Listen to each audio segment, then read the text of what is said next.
Today we're going to be talking about DSM-IV diagnosis. And the first thing we need to review, and I mentioned this in the first class, we've had a lot of classes in between, because what we've basically done so far is that we have covered all of the major disorders in DSM-IV and talked about them. So now we need to talk about a person who walks into our office, and if we were going to do a diagnosis, now realize that's not the overall goal of what we're doing here. We just want you to understand enough about what's going on and how this process is done so that you can determine whether you're going to refer this person, or if somebody comes in with a diagnosis, you know how they got it and you know what it means, and you can go back to DSM-IV and you can figure out what were the criteria that the person felt were there in order to give this particular diagnosis. But to give a complete diagnosis, you have to give a diagnosis in all 5 axes. Okay? And we've talked a lot about axis 1. Okay? And here's what you need to understand there is that there are 2 different things that go in axis 1. Okay, axis 1 are what are major presenting type of symptoms. Okay, remember these are all the things from schizophrenia to most of all the things we talked about. Also on axis 1, you might put V codes. Remember what the V codes were? They are basically the relationship type of problems. So those that can go there. Realize insurance companies are not going to pay you for axis 1 V codes. But remember that on axis 1, you can have a series of codes. You can have a client that has major depression and obsessive compulsiveness and a delusional disorder all at the same time, can't you? And they might also have a problem of abuse in their family. Or they come from an abusive family, so you have a V code for abuse along with these others. What is it that you never put in axis 1? 2 things, because they belong in axis 2. What belongs in axis 2? Personality disorders, and what else? Retardation. So that's what goes on axis 2. Now axis 3 are medical conditions or disorders. They may directly affect or need to be taken into account in the treatment. So you might have a person that has a number of these things, but they have thyroid disease. So you would put the code for thyroid disease, and in your back of your DSM-IV, they also give you a list of the codes for all the medical disorders and so on. So you can actually use it, you have a code number there, and the codes are very much like those for mental disorders. But these are actually medical disorders that you code on axis 3. How are you going to determine if they have a medical disorder? Ask them. Or if you're coordinating treatment with a physician, one of the things that should come back would say, this person has these medical problems that could affect the psychological. And you would just put them down based on what the doctor did. Are we allowed to diagnose medical problems? No. The truth is, you're not even allowed to diagnose DSM-IV disorders because you're not licensed to do so in this state. Okay, we're just giving you the background of this particular class, and until you are, you cannot do an official DSM-IV diagnosis. And the way you would know that is in whatever your license you have, there would be the term clinical. See, a clinical marriage and family therapist is allowed to do DSM-IV diagnosis. A clinical social worker, or a clinical professional counselor, or a clinical psychologist is allowed to do DSM-IV diagnosis. That's what that little clinical word in there means. Clinical what? Like in a clinic with a doctor. That's what that's talking about. Then we have axis 4. Okay, axis 4 are psychosocial or environmental problems. And there's a particular list of these that go on there, and the way you do it is you give that particular name, and then in parentheses you put what's really happening afterwards. Okay? Those would be economic problems, housing problems, problems in the primary support group. What's the primary support group? Is that codependency? No, that's your family. Not a support group like you're thinking about it. Okay? Occupational problems, educational problems, problems related to the social environment, problems related to interaction with the legal system or crime, other psychosocial problems, even problems with access to the healthcare services. All of these kind of things, you basically make a statement like housing problems, parentheses, homeless, parentheses. Do you see how you would do that? So you basically let the person know what you're talking about. You don't just put some statement down there. They have problems related to the legal system. You don't say anything else. You know, what you're missing is parentheses, in prison for life, parentheses. If you don't tell them, the diagnosis doesn't mean anything. That's what I'm saying. And finally, we have Axis 5, and the Axis 5 is the GAF. Okay? What is that? That is a particular listing of how the person is functioning overall in their occupation, their psychosocial, or their social functioning. And this is a number, okay? And you have a GAF that goes from 0 to 100, okay? Actually, really 1 to 100. And fairly normal functioning is going to be around a 50 to a 60. And as you get down to the 20s and the 10s, you get a person that can't hardly function at all. And you get up into the higher numbers and you have a person that's functioning very well. And many times what they'll ask for in the GAF here is how they were functioning when they first came to you and how they're currently functioning. What you hope is it isn't that they had a very high functioning score when they came to you and now the number has dropped significantly. Because it's an overall, if functioning is what we're talking about, then it's an overall idea of where the person is and how much whatever you've coded in the first 4 axes are affecting this person overall. And that's what would be considered a total 5-axis diagnostic or diagnosis of their, where they are mentally. It'll be this complete thing of all 5 of these. And if you're working with an insurance company, many insurance companies require you to every so often send them an overall diagnosis, 5-axis diagnosis of how this person is functioning. One thing I should mention to you, a smart thing to do that sometimes we don't think of as counselors, is if you have given a diagnosis and that's what you're treating, it'd be nice if you address that in your counseling notes. So it doesn't appear, well, you're treating depression, but over here what you're really doing is doing a marriage and family therapy. Well, the marriage and family therapy somehow needs to be linked to the depression to a certain degree in your notes.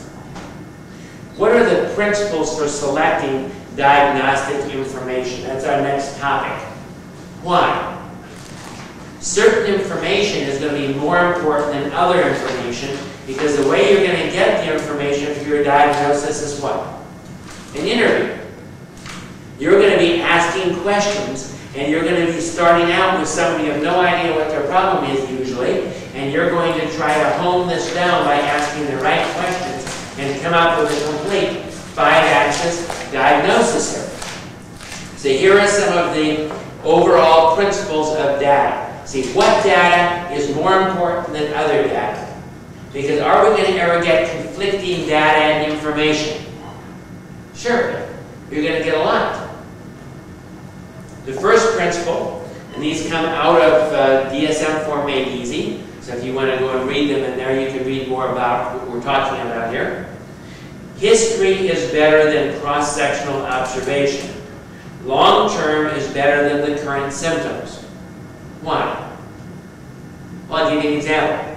I had a particular client, and I sent her to a psychologist for an overall MMPI and psychological evaluation. Well, when she went there, she had a bad day. And she had such a bad day, she didn't even want to come in from the car. They finally got her to get in there, and the only way they could do the NMPI is if they asked her the questions and typed in the answers themselves. How do you think the NMPI came out? She had about everything. The problem being that was cross-sectional, wasn't it? We saw in one day what it was. What do we really need to take into account? Her whole lifespan. How well has she functioned over her entire life? So generally, long-term information is worth more than one slice. In other words, what I see today. Recent history is better than ancient history. It was how they functioned when they were 2, many times is not nearly as important as what has happened to them recently in their life. Collateral information augments history from the patient. This is very important, especially if you're dealing in a marriage and you have, or you're dealing in a family and the one person comes in. Remember this one lady that I was counseling? And she came in and she was telling me about her parents. And from the description that I had of her parents and the way she was neglected and treated and all of this kind of thing, I expected them to have fangs and horns. Then one day she brought in a picture of her parents. They looked like the most quiet, nice, godly people you had ever seen. The problem is you're getting perceptions, aren't you? And so you want to get collateral information. That is, if you can get the husband to come in and give you the other side of the picture, or if you can talk to the brothers or the sisters or the parents or a doctor or a friend or somebody else that knows them to gather and collaborate some of this information, you're probably going to have a whole lot better diagnosis. Especially if we're dealing in psychosis, right? Do we really going to believe a person that believes that they're Napoleon about their observations about the rest of their life? How about the people that are chasing them, the CIA agents that are out to get them, that are back in their offices? Well, is that true or not? If you think they're psychotic, how are you going to look at that? They got a problem. What if it's really happening? You don't know. So the idea is collateral information is very important. Try not to base it just on one person's observation. Signs are better than symptoms. What's a sign? You see them jerking in your office. You notice that they don't ever look at you. They close their eyes when they talk to you. See, those are signs. What are symptoms? Symptoms usually are the person says, well, I feel bad, my leg hurts, and so on. So it's better if you actually can observe it, if you actually can see them limping. That probably is better than them saying, well, my leg hurts.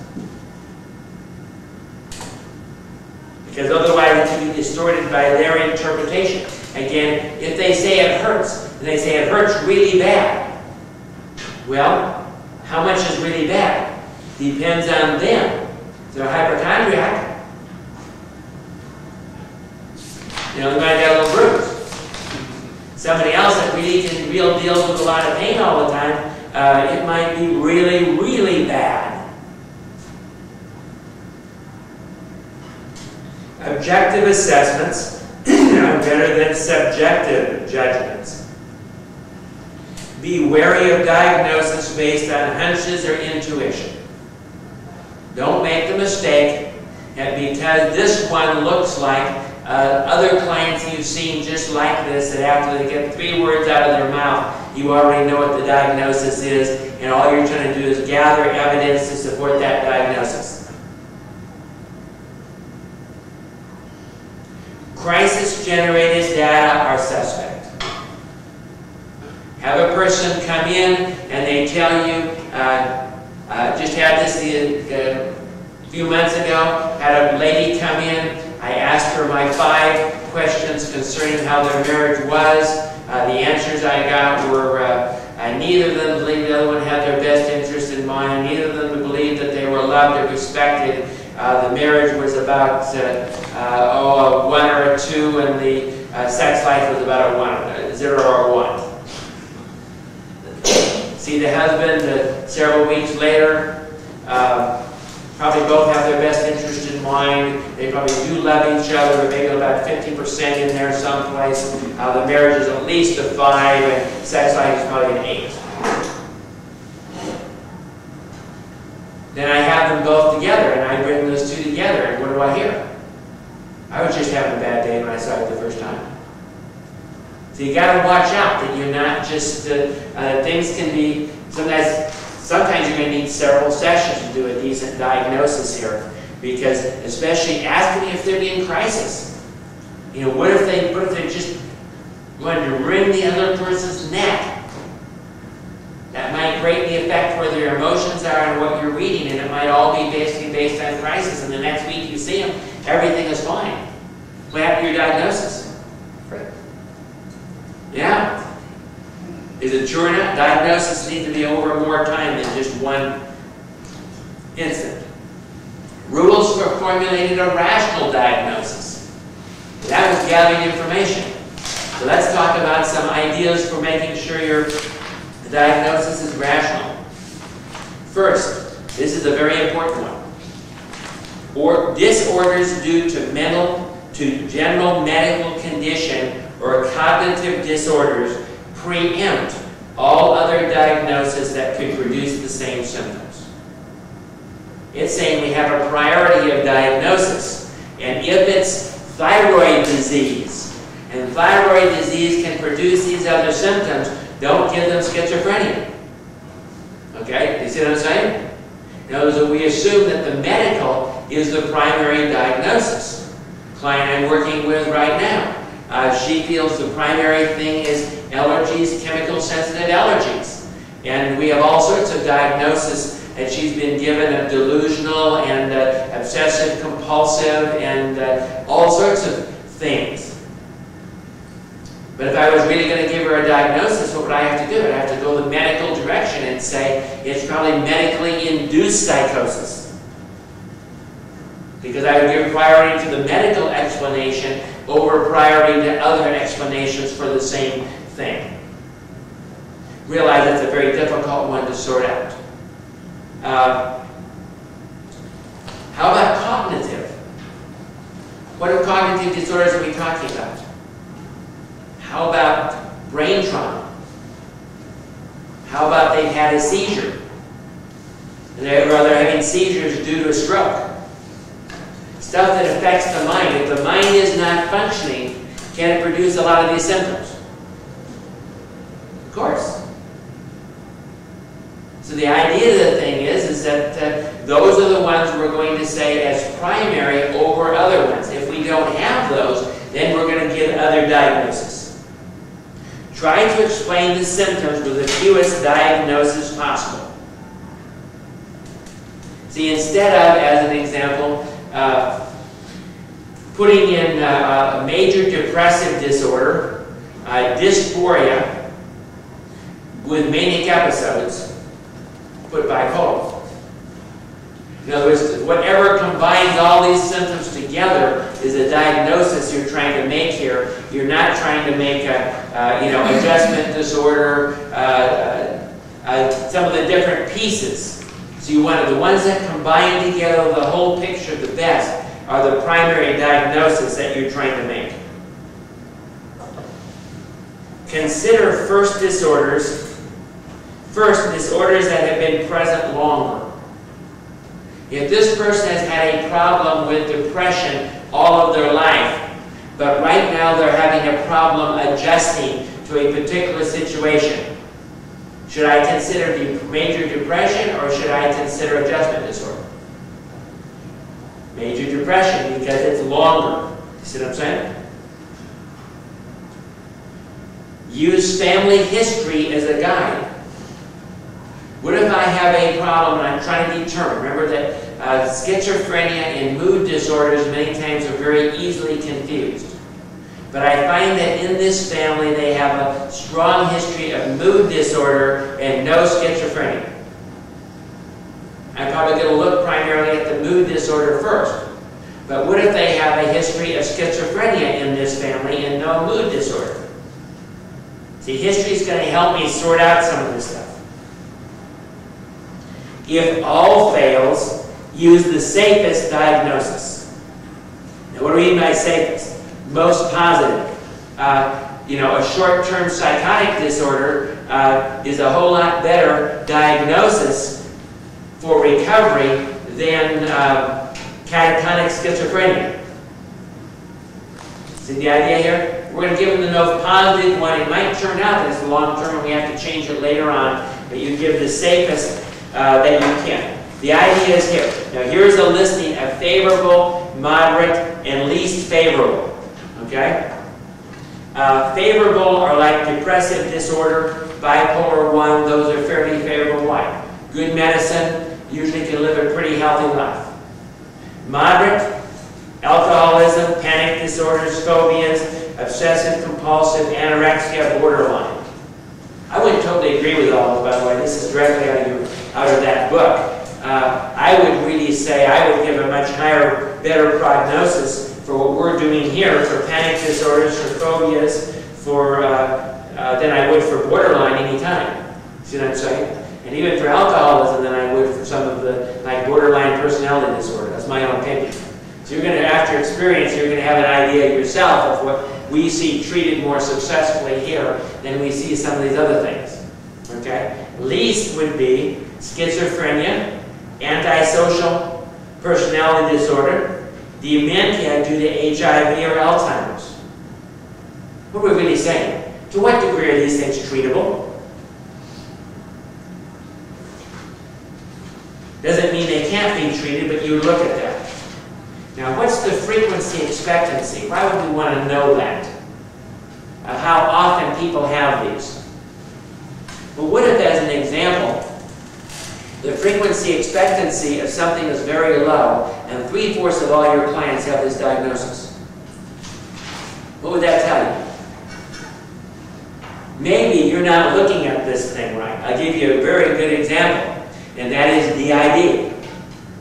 We had some time here in Wichita for a while that there were some counselors that thought that 3/4 of their clients were DID, dissociative identity disorder, multiple personality. What should that say to you? Well, since that isn't that normal expectancy in our society, either you're a magnet or you are not adequately looking at your diagnosis of DID. What would be some other reasons that people might end up being diagnosed as DID? Well, that's a very popular mental disorder right now. And people that are looking for the counselor to go, oh, this is interesting. I want to learn, Can I work with you? For people that want attention. Codependence. That's a very popular one to come up with. And you can talk yourself into it very easily. And so if you have to watch, these are just warning signs. The most common things that are seen: depression, alcohol dependence, bipolar 1. They realize this is from a psychiatrist's standpoint. Do you understand that? And that's why when I'm giving you these lists, I want you to think that as Christian counselors and so on, that we aren't going to see the same numbers. Schizophrenia, somatization disorder, and borderline personality. See, we don't see many schizophrenics, we don't see much bipolar, we don't see much somatization or much borderline. Do you see what I'm saying? Because those people will many times be hospitalized and will end up with a psychiatrist. Remember, this method is designed and written by who? Psychiatrists. And psychiatrists are who? Psychiatrists are people that are doctors first, and then they get additional training in psychology, and they primarily give medicine. So can you see why they would be getting mostly the schizophrenics and the bipolars and so on and so forth? So when you look at this, you have to think about a little bit of what they're telling you here. To them, less common, panic attacks. See, we see quite a few of those. Why? People come to counselors rather than psychiatrists with panic attacks. Dementias, antisocial personality, they're mostly in jail.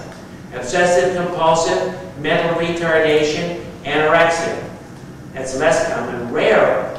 Learning disorders, gender identity disorder, Tourette syndrome, autistic, and delusional disorder. Because where do those people go? They're usually being treated by the SRS, or they're treated as BD, or they're treated in medical facilities and things like that. They don't go to the psychiatrist. So I'm saying take those kind of lists with sort of a grain of salt, you know, realizing that different people are going to see different, expect to see different groups. So what are the steps?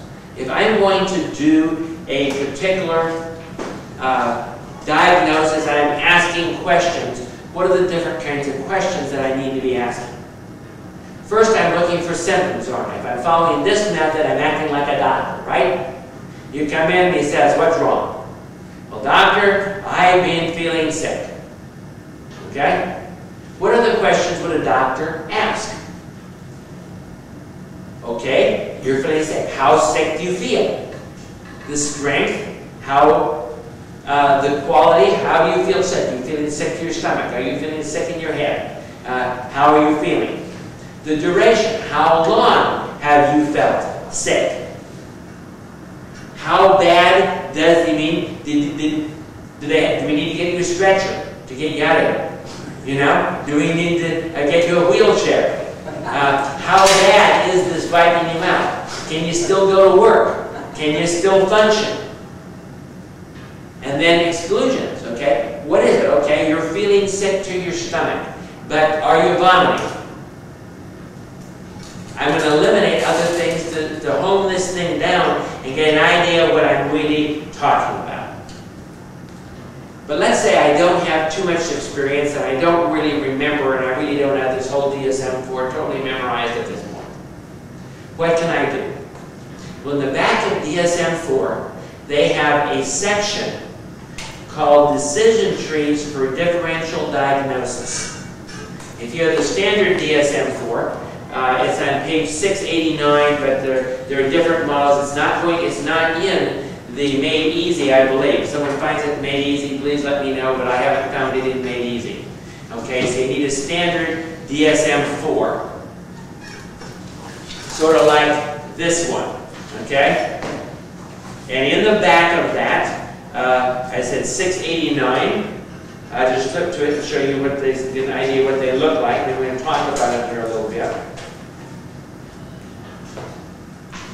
What they really are is they look like flow diagrams from a computer program.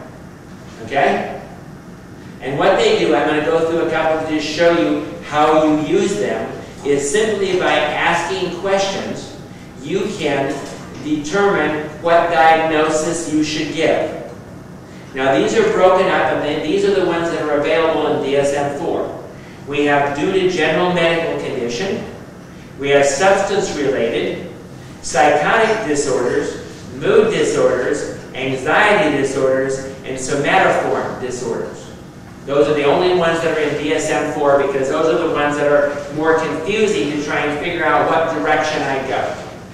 So let's take a look at some of those and see what they would really say. Let's start out with mental disorders, mental disorders due to general medical condition, and look at that for just a moment. First thing it would start out with is symptoms that are due to direct psychological, physiological effects of a medical condition. Okay, then you ask the question, is it a disturbance of consciousness or a change in cognition? If it is, you go one direction. If it's not, you go the other direction. If it's not, you ask the question, is it memory impairment? Let's say in this particular case, the person can think okay, but they're forgetting things. Okay? So we say yes. Is there at least one additional cognitive defect? Okay? Let's say there's not. Then we go down and we come to diagnose amnesic disorder due to general medical condition. You see how that works? You just simply flow through it. You ask the questions that they have here. Make sure you get the right answers, because if you go wrong at one point, you're going to be totally at some wrong place and end up in some place you don't want to be, right? Let's now look at a couple others. I just want to go through like one in each one of these here. Okay? Let's look at substance abuse disorders for a minute. Okay? Again, we start with symptoms that are due to direct psychological effects of a substance, a drug or substance or medication or a toxin.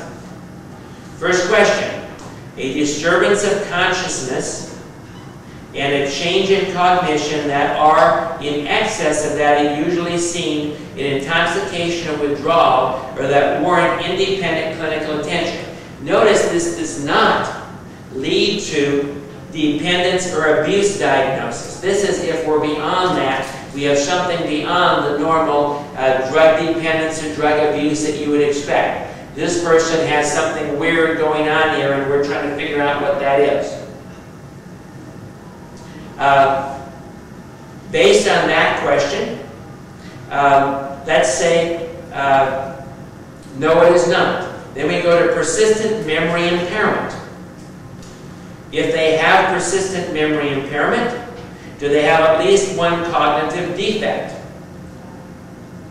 If they do, then we ask evidence that the disturbance has more than one etiology, substance or medical condition, whatever. If it does not, we have substance-induced persisting dementia. See, you normally wouldn't think about getting that particular diagnosis, would you? And that's why these charts help when you have fairly complex trees. Let's go a different direction though. Let's say they don't have persistent memory impairment. Okay? Where do we go then? Okay? We come down on the next page. Do we have delusions or hallucinations that predominate? Are they in excess of those usually seen in intoxication or withdrawal? And do they warrant independent clinical attention? If they would say yes, then we have substance abuse psychotic disorder.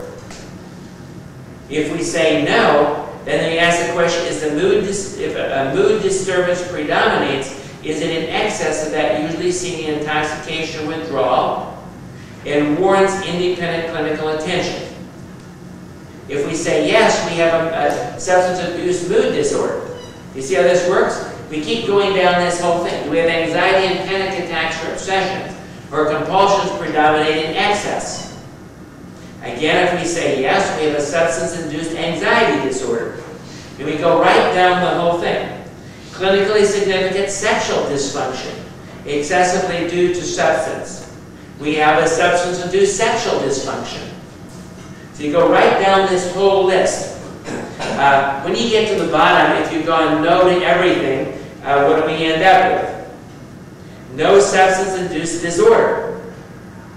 Or if we say yes to the last one, clinically significant symptoms due to a substance that do not meet criteria, we get substance-induced disorder not otherwise specified. So you see how these charts go? Just by asking the questions and the right questions, it will help you through the questions that you actually ask. Let's look at psychosis for a second. I think we'll stop with that, but I think we need enough idea here of what we're doing here.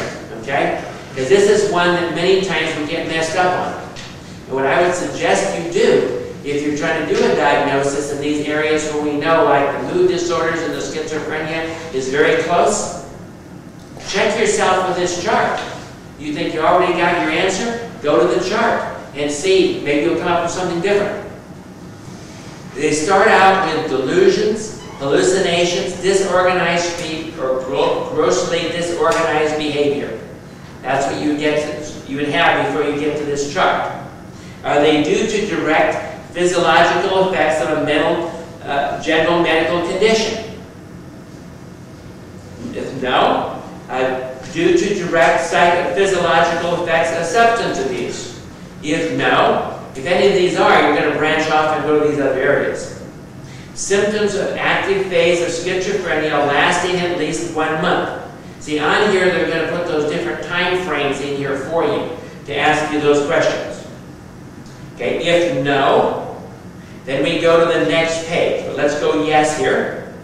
If it's yes, have they had a major depressive or manic episode concurrent with active phase symptoms?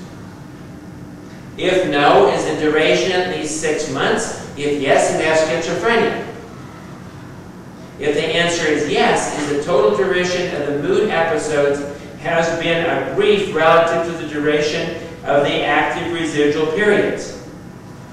If yes, we ask the same question, we can end up at schizophrenia. If no, we ask at least 2 weeks of duration of delusions or hallucinations in the absence of a prominent mood symptom.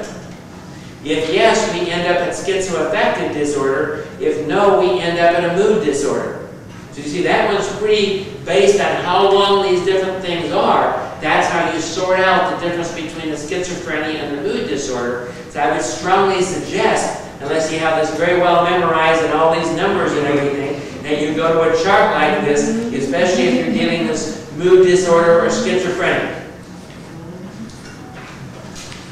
So you see basically what we're talking about here when we're talking about dealing with this. Now I want to highly recommend something to you. At this point in what we're doing is that you go to the back of your book, DSM-IV Made Easy. And in there we have a bunch of examples. And of course they give you the answer. So if you're taking math and you're studying for the test, what do? You go to all the examples and the answers are in the back of the book, right? They usually have, all the odd ones or even ones or something they give you the answers to, and you work those problems and see if you come out with the same answers. I'm suggesting in learning to do diagnosis, once you have the basic information we provided for you so far, you need to go and practice.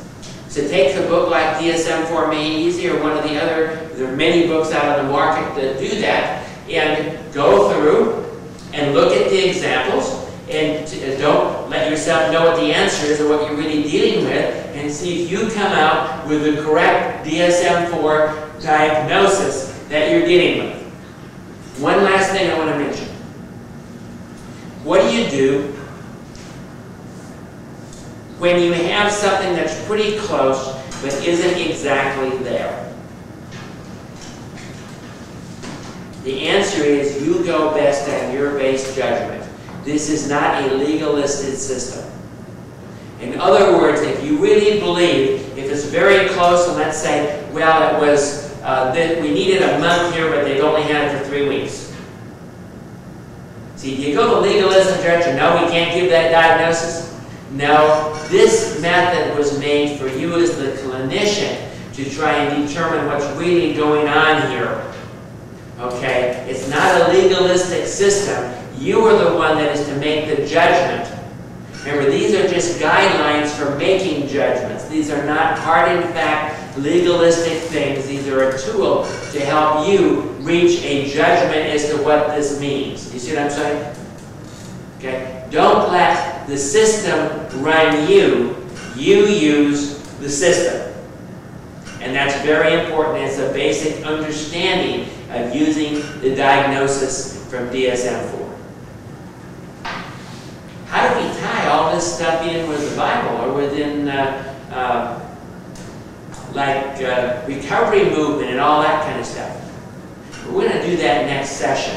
We're going to talk about it and try and tie that together. So your homework is to really get in here and start doing some diagnosis and seeing how well you can actually come up with the appropriate answers. Because we'd like you to have a capability here. Even if you don't do this as a legal entity in what you're doing, we'd like you to be at least qualified or good enough that you can feel confident that you can use DSM-IV and you understand fairly well these different mental disorders and so on, so you have an idea that this is a functional thing you can use in your therapy. Let's pray. Lord, we've taught a tool. I ask you to help every person here to get a hold of it, that it might improve what they do in counseling, that it might improve what they do, that we could be effective counselors, and Lord, that your Holy Spirit, the chief counselor, could lead us and give us that direction that we need to help other people in Jesus' name.